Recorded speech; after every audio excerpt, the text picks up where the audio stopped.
দেখেছেন এই সরকার ক্ষমতায় আসার পরেই ইনকিলাব মঞ্চ তথা শরীফ ওসমান হাদির ভাইদেরকে আশ্বস্ত করেছিল যে সরকার বিচারের ব্যাপারে ইতিবাচক এবং তারা অতি দ্রুত সময়ের মধ্যেই ভারত থেকে খুনিদেরকে ধরে এনে বাংলাদেশে বিচারের ব্যবস্থা করবে। কিন্তু আমরা দেখতে পাইলাম প্রায় 4 মাস অতিবাহিত হয়ে যাওয়ার পরেও সরকার এখনো খুনিদেরকে বাংলাদেশে আনতে পারে নাই।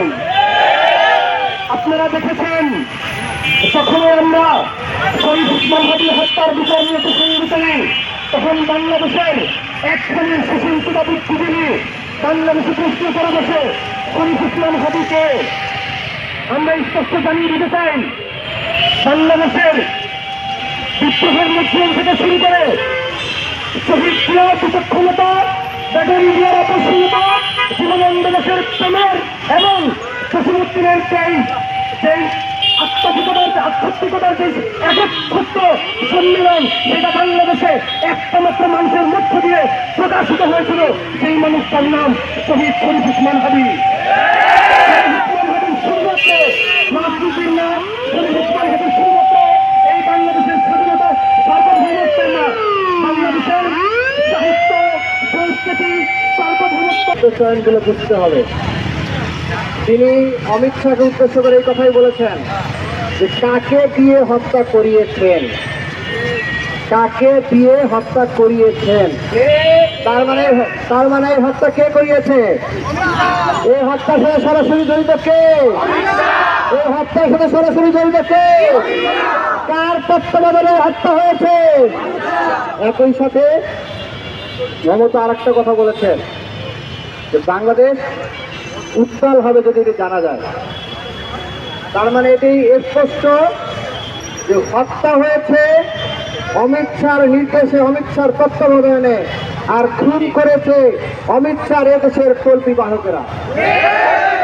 এবং সেটা হতে পারে গভর্নমেন্টের সাথে যারা জড়িত ছিল বা কোনো কোনো এজেন্সির সাথে যারা জড়িত ছিল তারাও এর সাথে জড়িত থাকতে পারে। কারণ তা না হলে রাষ্ট্রায়ত্ত সংস্থা যদি জড়িত না থাকে তাহলে কোনোভাবেই স্বল্প সময়ের মধ্যে সীমান্ত ক্রস করা সম্ভব নয়। সুতরাং এই হত্যাকাণ্ডটা অমিত শাহর তত্ত্বাবধানে এবং এদেশীয় সরকার বা সরকারের বাইরে যে ইন্ডিয়ার ভারতীয় আধিপত্যবাদের যে এজেন্সিরা রয়েছে, যে চলতি বাহকেরা রয়েছে, তাদের যৌথ প্রযোজনায় খুনটা করা হয়েছে। আমরা বুঝতে পারছি না। আমাদের মাননীয় প্রধানমন্ত্রী দেশে সফর করেছেন, দেশে যখন এসেছেন লন্ডন থেকে, আসার পরে তিনি আমাদের শহীদ ওসমান হাদি ভাইয়ের কবর জিয়ারত করেছেন, আমরা তাকে ধন্যবাদ জানাই। কিন্তু এরপরে তিনি আসলে ক্ষমতায় চলে এসেছেন, 3 মাস হয়ে গিয়েছে, এখন পর্যন্ত তার মুখ থেকে শহীদ ওসমান হাদির বিচার করবেন এইরকম বলিষ্ঠ কোনো শব্দ শোনা যায় নাই। তাহলে কি জনগণ এই প্রশ্ন তুলবে কিনা যে এই খুনের সাথে আপনার কোনো স্বার্থ রয়েছে কিনা? আপনি যদি চুপ থাকেন, আপনি যদি বিচারের প্রক্রিয়ার দিকে না আগান, তাহলে জনগণ কিন্তু যে ইন্টারিমের দিকে আঙ্গুল তুলেছে সে আপনার দিকে আঙুল তুলতে দিতে এবার ভাববে না। শুরু রয়েছে তাদেরকে বাঁচিয়ে দেওয়ার চেষ্টা করেন, তাহলে সেই পরিণতি ওসমান হাদির খুনিদের হয়েছে, ওসমান হাদির খুনিদের হয়েছে, যেই পরিণতি ভারতীয় লেফটেন্যান্ট হাসিনা হয়েছে সেই পরিণতি আপনাদেরও বরণ করতে হতে পারে। সেজন্য আমরা এখান থেকে সতর্ক করে দিচ্ছি, অনতি বিলম্বে বিচার প্রক্রিয়া শুরু করে এদেরকে ফিরিয়ে নিয়ে আসুন। তা না হলে আমরা বসে থাকবো না, আমাদের এই শান্তিপূর্ণ আন্দোলন আর শান্তিপূর্ণ থাকবে না। এই আহ্বান জানিয়ে আমার কথা শেষ করছি। সবাইকে ধন্যবাদ। ইনকিলাব জিন্দাবাদ, বাংলাদেশ জিন্দাবাদ। কাজগুলো করেছে, হত্যা করেছে, তাদের মধ্যেই গ্রুপিং হয়ে সত্য বেরিয়ে আসছে, অথচ আমরা বাস্তবে এখন পর্যন্ত বিচারের কোনো নমুনা দেখতে পাচ্ছি না। তা আমরা জিজ্ঞেস করবো এই সরকারকে, আমরা জিজ্ঞেস করবো পার্শ্ববর্তী সেই আধিপত্যবাদীদেরকে, তোমরা কি ন্যায় বিচারের মাধ্যমে নিজেদের বিচারের মাধ্যমে সরিয়ে আনতে চাও, না মহান রব্বুল আলামিন দায়িত্ব ইনকিলাব মঞ্চ এবং জুলাই যোদ্ধারা ময়দানে থাকছে। সিংহ কখনো ঘুমিয়ে পড়ে না, ইসলাম নয় মাত্র, সিংহ থেকে উঠলে ইঁদুর বিড়াল পালিয়ে বাঁচতে পারবে না। সেরকম বলেই আমি আমার কথা শেষ করছি। সকলকে ধন্যবাদ। আসসালামু আলাইকুম।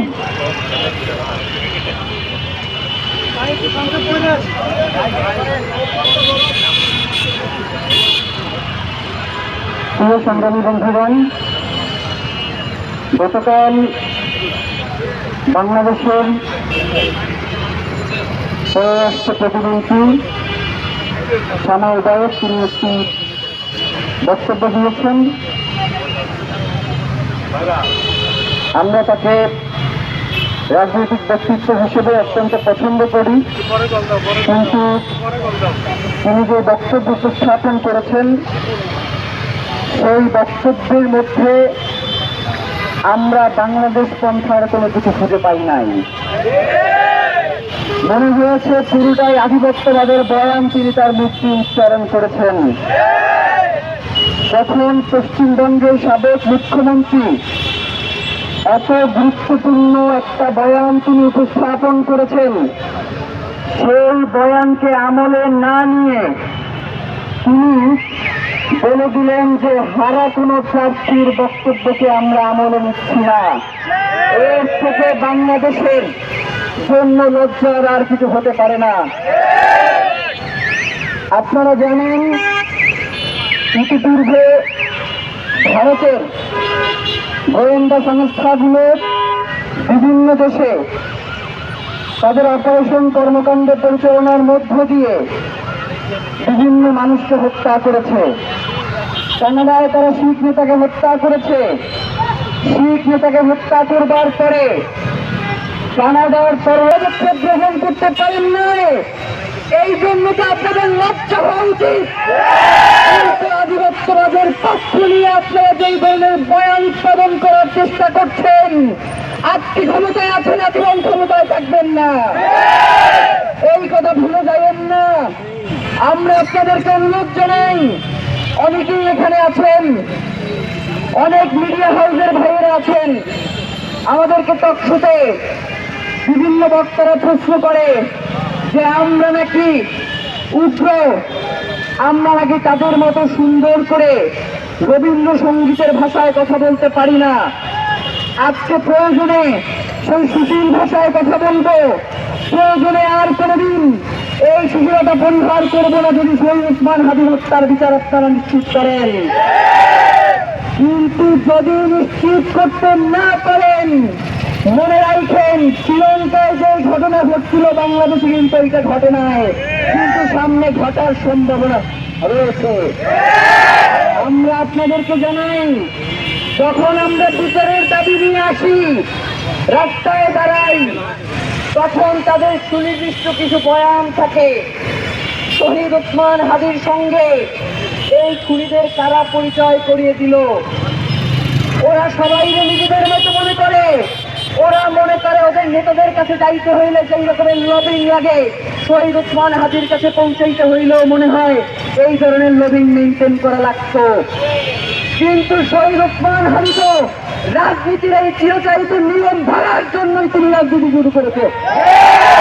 সুতরাং যারা এই প্রশ্নগুলো সামনে এনে শহীদ ওসমান হাদির সুবিচার নিশ্চিতকরণে বাধা সৃষ্টি করবার চেষ্টা করছেন, আপনাদেরকে একটা কথা বলে দিতে চাই, শহীদ ওসমান হাদি তার জীবনের শেষ দিনে তিনি ওসিয়ত করেছিলেন যে যদি আমাকে হত্যা করা হয় আমার বিচারটুকু নিশ্চিত করলেন। ইনশাআল্লাহ আপনারা তো সর্বশক্তিমান নয়, আপনারা মাত্র ক্ষমতায় কিছুদিনের জন্য আসছেন। সেই আল্লাহর কাছে তিনি এই ফরিয়াদ করে গেছেন, সেই আজাদির জন্য তিনি এই ফরিয়াদ করে গেছেন, ইনশাআল্লাহ বাংলাদেশের জমিনে শহীদ ওসমান হাদি হত্যার বিচার হবেই হবে ইনশাআল্লাহ। আপনারা যদি নাও করেন তবেও হবে ইনশাআল্লাহ। কিন্তু করলে ইতিহাসের কাঠগড়াই থেকে মুক্তি পাবেন, আর না করলে আজীবন ইতিহাসের কাছে আসামি হয়ে থাকবেন।